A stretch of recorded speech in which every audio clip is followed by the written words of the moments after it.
Assalamualaikum warahmatullahi wabarakatuh. Perkenalkan, nama saya Felis Anggraini dengan NPM 23510404193. Pada kesempatan kali ini saya akan menjawab 3 pertanyaan tentang analisis kondisi pasar dalam konteks bisnis syariah. Pertanyaan yang pertama yaitu, mengapa kita perlu analisis kondisi pasar seperti sosial, budaya, bahkan politik sebelum membuat rancangan iklan? Jadi, sebelum kita membuat rancangan iklan, penting bagi kita untuk melakukan analisis kondisi pasar. Alasannya karena setiap orang itu memiliki karakter, kebiasaan, atau nilai-nilai yang berbeda. Jadi, kalau misal kita tidak melakukan analisis kondisi pasar, eh, bisa jadi iklan yang kita maksud, iklan yang kita tuju, bisa disalah tangkap atau salah pahamkan oleh konsumen atau masyarakat. Jadi, analisis kondisi pasar ini merupakan salah satu hal yang penting sebelum kita membuat iklan. Misalnya nih, dari sisi sosial. Nah, kita bisa lihat bagaimana gaya hidup dan kebiasaan dari masyarakat tersebut. Karena biasanya dari satu wilayah sampai wilayah lain, itu tuh gaya hidup masyarakatnya berbeda-beda. Misalnya dari masyarakat perkotaan dan masyarakat pedesaan, itu kan gaya hidupnya jelas berbeda. Lalu yang kedua ada dari sisi budaya. Nah, kita bisa melihat bagaimana uh, budaya yang satu dengan budaya yang lain, dan apa yang dianggap sopan dari budaya satu dan apa yang tidak dianggap sopan dari budaya yang lainnya.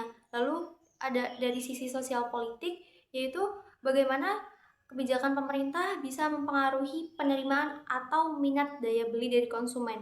Jadi analisis ini tuh diperlukan agar iklan yang kita buat bisa lebih tepat sasaran dan diterima oleh audiens atau konsumen. Dalam konteks bisnis syariah juga, analisis ini juga penting untuk memastikan bahwa iklan ini tidak menyinggung moral budaya maupun prinsip agama. Iklan dalam Islam itu harus jujur, adil, dan tidak menipu, serta tidak menampilkan hal-hal yang bisa merusak akhlak. Dengan memahami kondisi pasar, perusahaan bisa menjaga agar isi iklan tetap sesuai dengan nilai-nilai Islam seperti kejujuran, keadilan, dan tanggung jawab. Contohnya, iklan yang cocok di satu daerah belum tentu cocok di daerah yang lain. Gaya iklan yang santai mungkin pas untuk masyarakat perkotaan, tetapi tidak pas untuk masyarakat di daerah atau di tempat yang lebih tradisional. Makanya lewat analisis pasar, kita bisa menyesuaikan bahasa visual pesan iklan agar tetap relevan atau sesuai dengan masyarakat atau konsumen di tempat-tempat tertentu. Lalu selanjutnya ada pertanyaan nomor 2, yaitu mengapa konsumen masa kini lebih senang dengan display harga pasti dibanding mekanisme tawar-menawar? Kenapa? Karena dengan harga yang sudah pasti, konsumen itu bisa tahu seberapa kemampuan mereka untuk membayar dari harga barang tersebut. Jadi mereka itu merasa mempunyai rasa kepercayaan dirian yang lebih tinggi karena tahu harga yang akan mereka bayar sama dengan harga yang akan dibayarkan oleh orang lain. Selain itu, dengan harga pasti ini juga membangun hubungan antara konsumen dan penjual itu lebih baik. Jadi ada rasa kejujuran atau transparansi dari kedua belah pihak.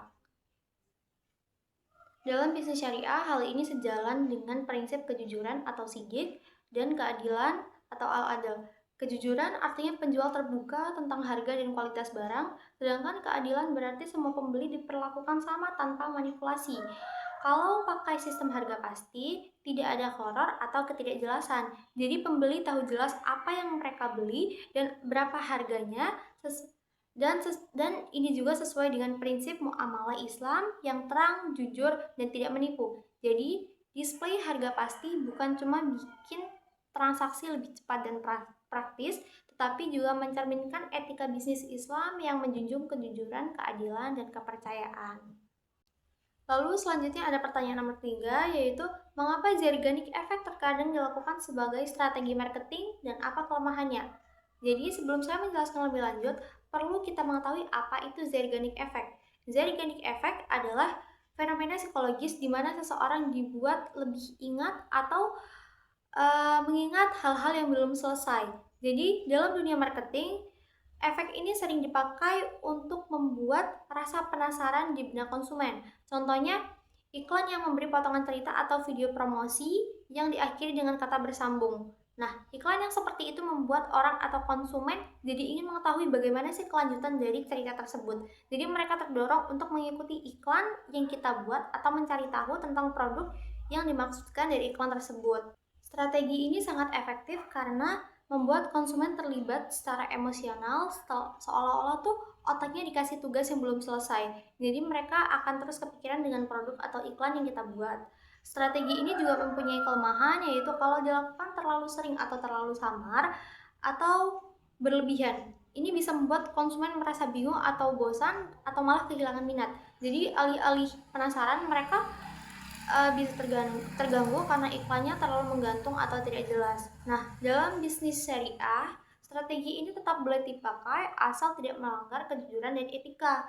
Dalam Islam, promosi tidak boleh menipu atau bikin orang salah paham tentang produk.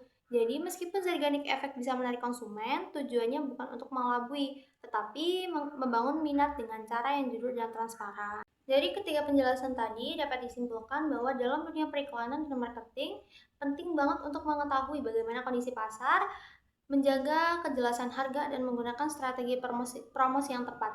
Tapi yang paling utama dalam bisnis syariah, semua kegiatan itu harus dilakukan sesuai dengan prinsip-prinsip Islam, yaitu seperti kejujuran, transparan, adil, dan memiliki etika. Iklan yang baik bukan cuma menarik perhatian, tetapi juga memberi manfaat dan menjaga kepercayaan dan tidak menyesatkan. Dengan begitu, kegiatan promosi tidak hanya menguntungkan secara ekonomi, tetapi juga membawa keberkahan dan nilai kebaikan. Sekian penjelasan dari saya mengenai analisis dan strategi pasar dalam konteks bisnis syariah. Jika ada salah kata, saya mohon maaf, saya kiri. Wassalamualaikum warahmatullahi wabarakatuh.